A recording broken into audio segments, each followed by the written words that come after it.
Unang buwan pa panahong scooter ang inilabas ngayon para maging isang magandang pagpipiliang motor sa taong ito.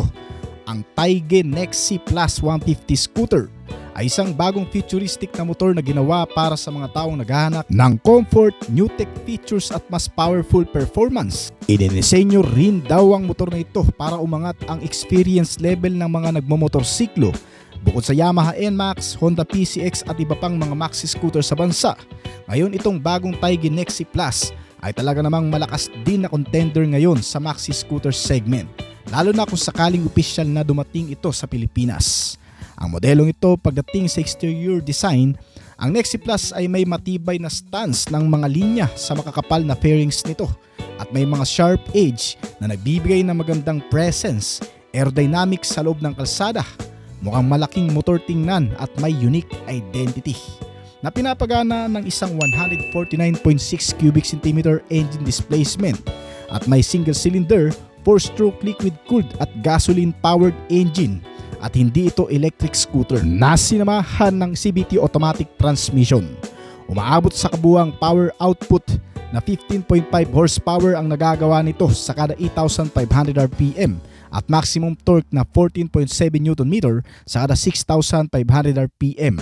Ang power numbers na ito ay may mas malakas kaysa sa typical na 150cc scooter at sapat para sa mas mabilis at responsive na ride sa lungsod o mga highway passes.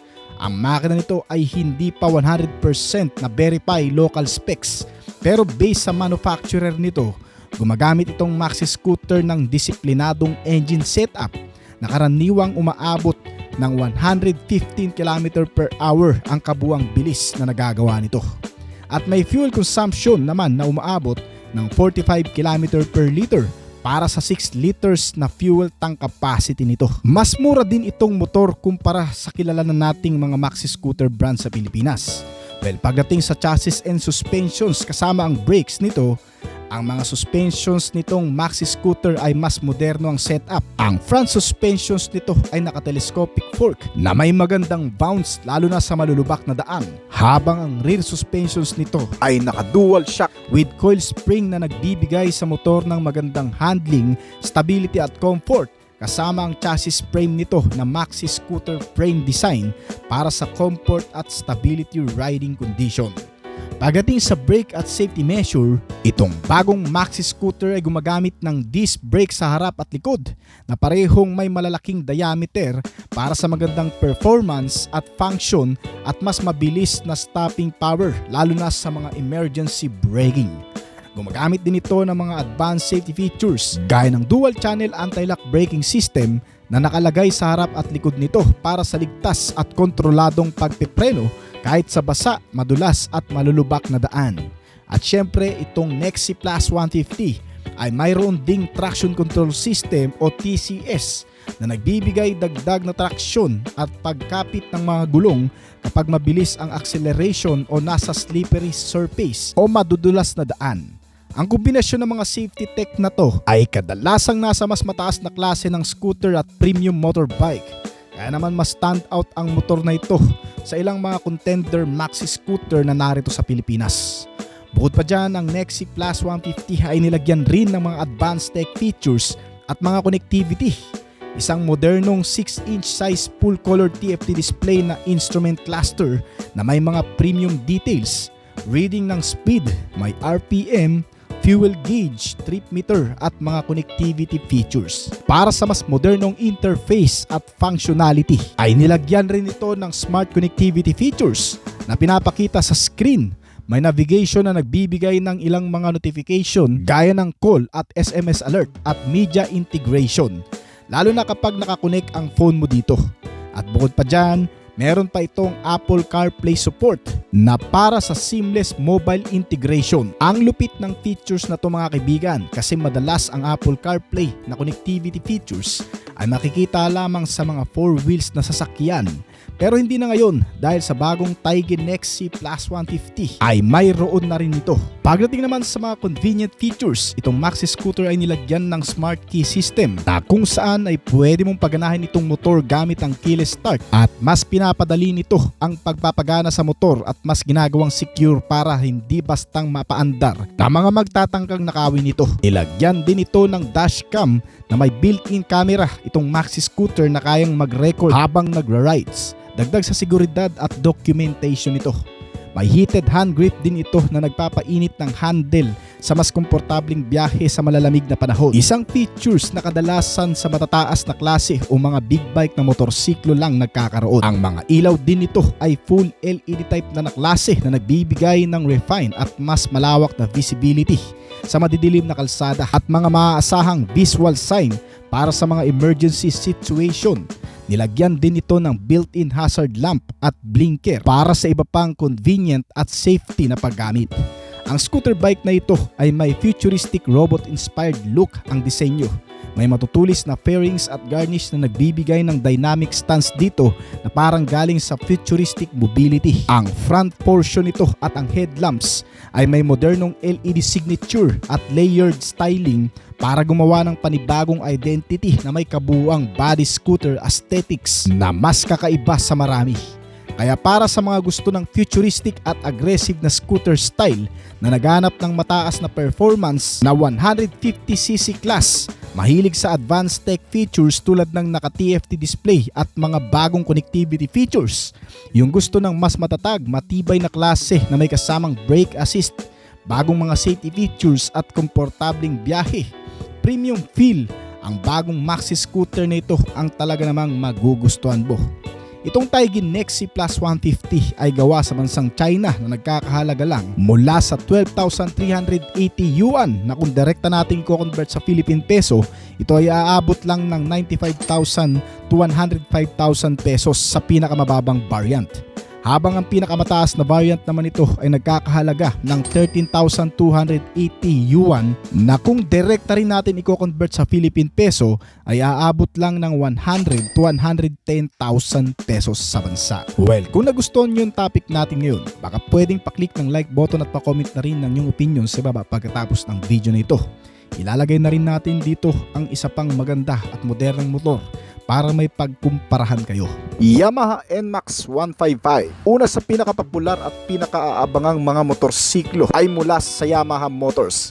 Gaya ng kakalabas lang na motor ng brand na Yamaha NMAX ay talagang inabangan ng marami ang pinakabagong upgrade ng isa sa pinaka-powerful na 155cc scooter ng brand na talaga namang sumikat din sa iba't ibang bansa sa Asia. Ang NMAX sa pinakabago nitong versyon na kakalabas lamang ngayong taon sa bansa ay talagang mas magugustuhan mo mula exterior hanggang sa mga modern tech interior features nito. Dala rin ng bagong update na Yamaha NMAX ang bagong makina na may kasamang YECVT transmission na nagbibigay ng mas mataas na acceleration para mas ma-boost ang lakas at arangkada nitong motor. Nasinamaan pa rin ng 155 cubic centimeter engine displacement, 4-stroke 4-valve at Blue-Core technology na may maximum output capacity na 15.4 horsepower sa kada 8,000 RPM at maximum torque na 14.2 Nm sa kada 6,500 RPM. Sinamahan din ito ng mga driving mode features kaya ang kabuuang bilis na nagagawa nito ay umaabot ngayon ng 128 km per hour. Itong 2025 Yamaha NMAX ay may mga bagong key features gaya ng Y-Connect app integration, full LED lighting system, new TFT display instrument cluster na may navigation features. Habang ginagamit pa rin nitong bagong Yamaha NMAX ang mga mapagkakatiwalaang safety features nito gaya ng anti-lock braking system, traction control at parehong naka-disc type and front and rear braking system. Nasinamahan ng iba pang mga advanced features gaya ng keyless entry with answer back key system.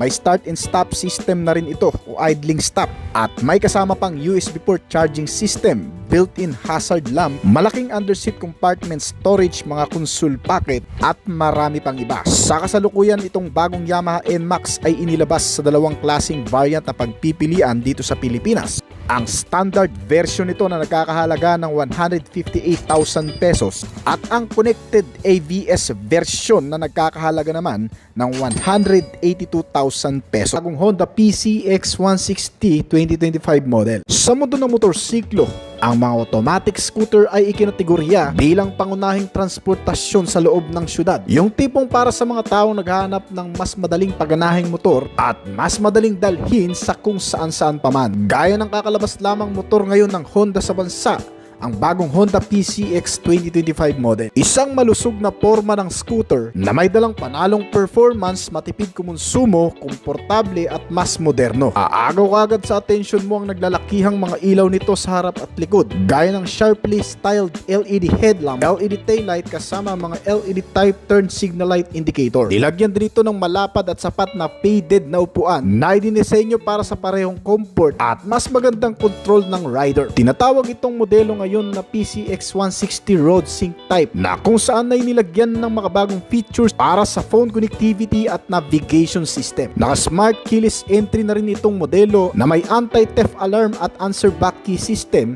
kasama ang TFT display instrument cluster nito na nagbibigay ng mas malinaw at informative na mga sign at notification na magagamit ng bawat rider, habang ang buong body at fairings ay sinusuportahan ng matibay na chassis frame kasama ang mga suspensions nito sa front na naka-telescopic fork at rear suspensions na dual shock with coil spring at may kasama na ring pressure canister. Nilagyan rin ito ng parehong disc braking system na front and rear at may kasamang anti-lock braking system for additional safety features. Para naman sa off-road ride condition, itong bagong PCX Road Sync ay sinamahan din ng traction control system na nagpapanatili ng traksyon at nagpiprevent sa mga pagkaskid ng gulong. Sinamahan din ito ng built-in hazard lamp, pass switch, side stand kill switch, engine check warning, USB Type-C port at ng mga storage space compartment gaya ng 2 console pocket at underseat storage. Ang nagpapagana pa rin sa bagong Honda PCX Road Sync ay ang 157 cubic centimeter na displacement capacity nito na may single cylinder 4-stroke 4-valve, liquid cooled at automatic transmission type na gumagawa ng maximum output na 15.8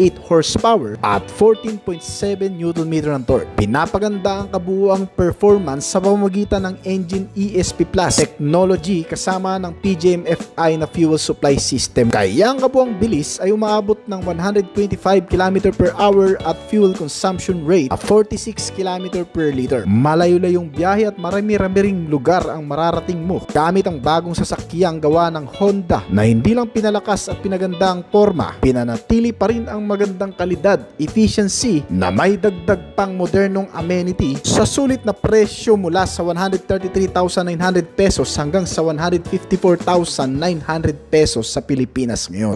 Kymco Dink R150. Ang Dink R150 ay isang fuel-injected dual sport bike scooter na nilagyan ng marami at modernong mga gamit sa loob at labas.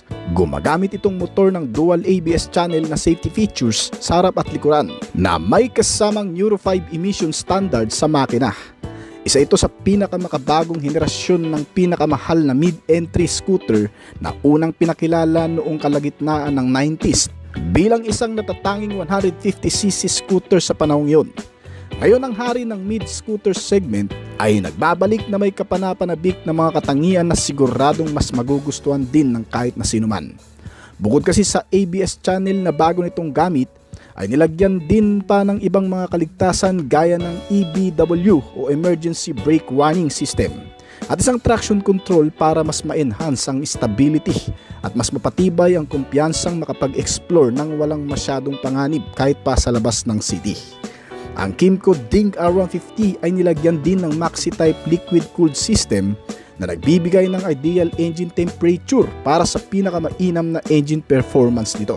Na gumagamit ng isang 150cc engine na may kasamang OHC 4 valves at isang automatic CVT transmission na nagbibigay ng lakas na 15 horsepower at 8,500 RPM at 13.2 Nm sa kada 6,500 RPM. May bilis ito na umaabot ng 120 km/h. Nilagyan din ito ng all-in-one keyless entry, easy access USB charging port, isang malaking fuel tank na may 10.7 liters na kayang ubusin sa loob ng 400 km na layo. Ang Dink R150 ng Kymco ay nilagyan din ng malawak na underseat storage na capable para sa mga full-face helmet at iba pang mga gamit. Nilagyan din ito ng malalagkit na mga gulong na parehong may mga disc brake sa front and rear na sinamahan pa ng front suspensions na telescopic at dual shock with coil spring na nagbibigay ng mas komportableng biyahe kahit pa sa mga terrain. Nilagyan na rin ito ng full LED lighting system na may kasamang digital display instrument cluster na magbibigay ng buhay sa motor. Tumitimbang ito ng 148 kg at may seating height na 178 mm, habang ang ground clearance size nito ay nasa 7 inch. Nagkakahalaga ito ngayon sa estimated price na 148,000 pesos sa Pilipinas. KM Venture ADB 180, panibagong dual sport bike scooter na kalalabas lang sa merkado. Nilagyan ng makabagong itsura mula sa dating disenyo ang kauna-unahang naging contender ng sikat na dual sport bike sa bansa na Honda ADV. Ang Venture ngayon ay mas ginawang moderno, mas aggressive at mas may ibubuga kumpara sa dati. Medyo mapapansin na siguro ng marami dahil sa mga dinadala nito ngayong modernong gamit mula sa external hanggang sa interior specs and features nito. Ang Venture ADB 180 kasi ay talagang mas gumanda na ngayon. Mula nang na-re-update, dinagdagan din ng kapanapanabik na mga makabagong safety features. Ang FKM ay nagmula pa sa Singapore pero ginagawa ito sa bansang China, kung saan ay maraming teknolohiyang idinadagdag maging sa makina. Minana nito ang dating hugis na nananalaytay pa rin sa buong body, pero kahit batid ng marami na wala pa rin itong sinabi, mukhang dyan kayo nagkamali. Dahil ang scooter na ito ay gumagamit na ng mas malakas na engine na may 180 ang capacity. Sinamahan ng liquid cooled type na automatic transmission na may 4 valves, dual overhead cam at gumagawa ng maximum output na 18 horsepower at 8,500 RPM. Habang ang maximum torque naman na nagagawa nito ay umaabot ng 17.2 Nm at naka-electronic fuel injected type na nagpapatipid din ng fuel economy. Kayang ubusin ng 1 litro ng gasolina sa layo ng 40 km at tumatakbo sa bilis na 130 km per hour. Tumitimbang itong motor ng 135 kg at may fuel tank na 10 liters. Ang Venture ADB 180 ngayon ay nilagyan din ng makakapit na parehong naka-disc brake sa harap at likod na mga gulong. Sinamahan ng dual ABS channel na nagbibigay ng mas safe na pagpipreno. Kasamang traction control safety features nito para sa mga off-roading na sinusuportahan pa ng matitibay na chassis at suspension, naka-telescopic forks sa front at dual shock naman sa likuran na sinamahan pa ng coil spring at sub-tank. Hindi rin nawala ang mga futuristic features nito, gaya ng bagong futuristic TFT display instrument panel na sinamahan pa ng navigation system at mga connectivity, na may mga full LED type na lighting system sa headlamp, mga turn signal lamp, DRL at ang tail lamp. Nilagyan din ito ng mga security features gaya ng anti-theft alarm system at smart keyless entry na may kasamang USB port charging ready. Malawak ang underseat storage at may mga console pocket para sa gamit. Pagdating sa dimension, itong motor ay may ground clearance size na 20 cm at may seating height na 79 cm. Nagkakahalaga sa estimated price na 178,000 pesos. Rusi Adventure X 150i. Ang mas malaking scooter ay naging mabilis sa marami, lalo na kung ang pag-uusapan ng performance at capacity ay talagang mapag-iiwanan ng ilang maliliit na kasabayan. Kaya naman ang isa sa mga ino-offer ngayon ng Rusi na Philippine brand ay itong bagong labas nila na Adventure X 150i. Isa sa pambatong motor ngayon ng brand na ginawa para sa urban mobility na magagamit mo sa kahit saan man sa city o kahit pa sa labas ng city. Itong Rusi Adventure X 150 ay ikinategorya bilang isang dual sport bike scooter na handang harapin ang magkaibang paligid, espalto at mababato sa masabot kayang presyo. Kaya kung isa ka sa mga naghahanap ng mas mura ang quality pero pagdating sa physical at amenity ay may dala namang practicality, bakit hindi mo ikonsidera ang bagong Rusi Adventure X 150? Ginawa ito para sa mga taong nangangarap magkaroon ng isang dual sport scooter ngunit nahihirapang maka-afford. Ang sulit na quality at presyo nitong scooter na napaka-sporty ay magbibigay din sa iyo ng magandang biyahe. Dalang makina nito na may 150cc ang capacity na sinamahan pa ng single cylinder 4-stroke 4 valves water-cooled type na cooling system na kinabitan naman ng horizontal overhead cam at CVT drive na nagpapalabas ng maximum output na 14.75 horsepower at 14 Nm ng torque. Kaya naman may top speed na umaabot ng 100 km/h. Nilagyan din itong Rusi Adventure X150i ng LED projector type na headlamp, LED tail lamp na may kasamang 12V 7A battery pack, nagpapahusay ng visibility sa gabi. Ang parehong brake nito sa front and rear ay mga naka-disc type na klase at may suspensions na pang off-road ready, gaya ng front telescopic fork na may kasama pang boot at dalawang rear shock absorber na may coil spring. Kasama ang dalawang off-road ready tires din nito na may kabuuang sukat na 110/80/14 sa harap at 130/70/30 naman sa likuran. Ay bibigyan ka pa rin nito ng maayos na biyahe sa araw-araw niyan. Ang Rusi Adventure X150 ay may kabuuang dimension na haba na 1,920mm at lapad naman na 785mm. May taas ito na 1,280mm at tumitimbang ng 142kg. Habang ang ground clearance size ay nasa 120mm, nasapat lamang para magbigay din ng isang malawak na underseat compartment na tamang-tama rin para sa mga matuwid na kalsada, ngunit may kaunting pagbabago naman pagdating sa malulubak na kalsada. Ang Rusi Adventure X ay may lamang 11 liters na fuel tank capacity at kumukonsumo ng hanggang sa 35 km/liter. Sa abot kayang presyo nito na 110 pesos lamang ay magkakaroon ka ng motor na assemble sa Pilipinas, pero sa China nagmula ang mga spare part. QJ ATR 160. Ang ATR 160 ay isang versatile hybrid scooter na ginawa para sa parehong urban commuting at light off-road adventures. Nakapareho ng ilang mga dual sport bike scooter na may angking lakas sa parehong field, mapa-urban o jungle, na pinapatakbo ng isang 160cc engine displacement na may kasamang 4-stroke, single overhead cam 4 valves liquid cooled type na cooling system at may kasama pang hybrid system sa engine. Kinukumpleto nito ang performance sa pamamagitan ng pinagsamang bilis at magandang fuel economy, kasama ang iba't ibang accessories na nakadikit sa body na bumabalanse sa pang-araw-araw na biyahe, gaya ng isang makinis ngunit may pagka-aggressive styling na hinaluan pa ng pagiging rugged looking na nagbibigay sa motor ng napakagandang aerodynamic. Ang katamtamang bilis ng performance ay umaabot sa 12 kilowatts o 16 horsepower ang nagagawa nito, na may RPM range na 8,500 at 15 Nm ng torque naman sa kada 6,000 revolution per minute. Ang fuel efficiency nito ay nasa 45 km/liter na sinusuportahan ng 8 litro ng tangke ng gasolina. At ang kabuuang dimension nitong QJ ATR 160 ay eksakto lang din para sa kahit saang masikip na traffic ay madadala mo rin. Gaya ng kabuuang haba nito na may sukat na 1,990mm, lapad na 755mm, taas na 1,210mm at 1,325mm na wheelbase size na nagbibigay sa motor ng katatagan at kontrol, kasama ang timbang ng 132kg. Nilagyan din ito ng 770mm seating height at 165mm na ground clearance size para mas maging angkop sa anumang terrain.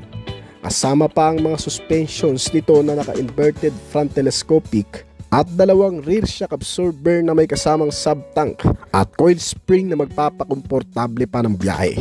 Ang QJ ATR ay nilagyan din ng mga safety features gaya na naka-hydraulic single disc brake sa harap at likod na mga gulong nito na sinamahan pa ng dual channel o anti-lock braking system, isang traction control system o TCS para sa magandang handling at control ng pagmamaneho sa mga oras na mga mababato, madudulas na klase ng kalsada. Nilagyan din itong scooter ng mas high upgrade na console panel na naka-TFT display at screen mirroring, LED lighting system sa harapan at likod na sinamahan pa rin ng USB charging port. Meron na rin itong idling stop and start system para sa pagdagdag ng katipiran ng konsumo. At isang built-in hazard lamp na may kasama pang pass switch, malawak na underseat compartment storage at may kasamang mga console pocket Para naman sa mga gamit, ang nagpapanatili sa pagiging off-roader na disenyo nitong motor ay ang isang naked handlebar nito na may kapares na dalawang spoke type alloy wheels para sa mga kontroladong biyahe sa kahit anong kondisyon. Ang ATR 160 ay mainam na pagpilian para sa mga naghahanap ng hybrid na scooter na may kakayahang mahusay at handa para sa anumang paglalakbay. At kung may kukumpara mo sa ilang mga kasabayan at ibang mga brand competitor, marahil isa ito sa pinakamagandang klaseng sasakyan na may dual sport bike category. Kapalit ang kabuwang presyo nito na nagre-range sa estimated price na 149,900 pesos lamang.